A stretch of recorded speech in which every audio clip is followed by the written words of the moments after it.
So yun mga pade, good day. So meron tayong project dito mga pade. Ang project natin is yung tinatawag na underboobs na tattoo mga pade. So dito mga pade, sorry, ako lang po makakita.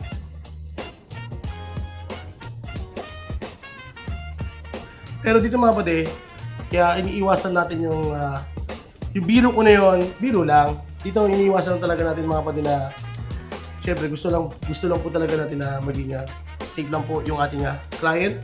Kaya dyan sa mga kaibigan natin na artist, lalo ng mga kaibigan natin dyan nagsisimula pa lang po sa pagtatattoo is syempre bigyan din natin ng respect yung ating mga client and then be professional na lang talaga mga pade. Well, I'm a nurse, I'm an esthetician, and singer din, wedding singer. So the nature is more medical, and then I do entertainment on weekends. Let this be a lesson in love. Well, I'm a nurse during the day, and I'm a singer by night. To be honest, I spoke to one more. It's really the way you entertain the client. Kapag you are very approachable and you entertain questions, I like that.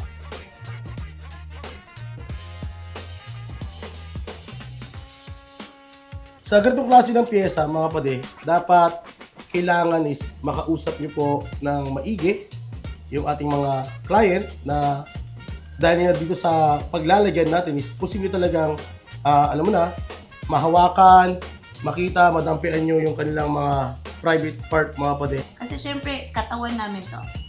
And for someone na gumagawa, dikit na to sa katawan ko for life.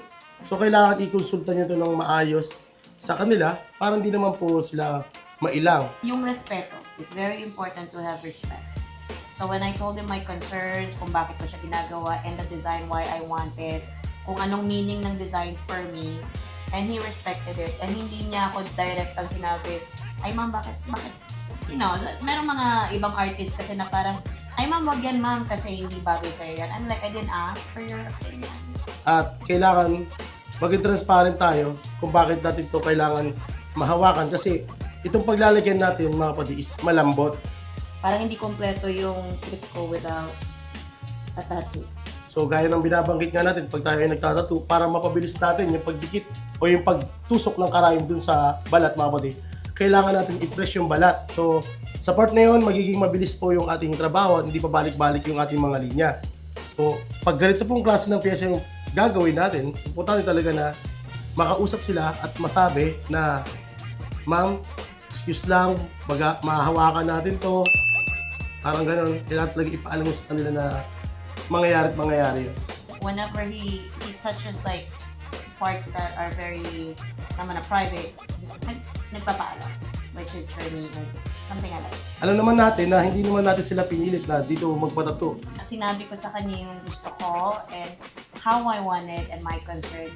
For me, that's really something na I'm looking forward to kasi alam ko na he knows what he's doing. Ang kagandahan dito, syempre, dahil nga nagtiwala sila sa atin, maibigay din sana natin yung tiwalang yun mga kapatid. Para syempre, hindi pa rin silang umulit, di ba? Meron tayo itong custom design na mandala and then pumayag naman po yung ating madam na syempre, binigyan tayo ng laya para mag-create ng panibagong design para dito sa kanya. Be professional lang talaga mga kapatid pag ganitong klase ng pyesa yung gagawin natin. Para naman na, alam niyo yun, hindi kayo sasabit. Mahirap na, di ba? Pinagkatiwalaan tayo ng client natin, kaya syempre gawin din natin yung best natin na mag-isip sila.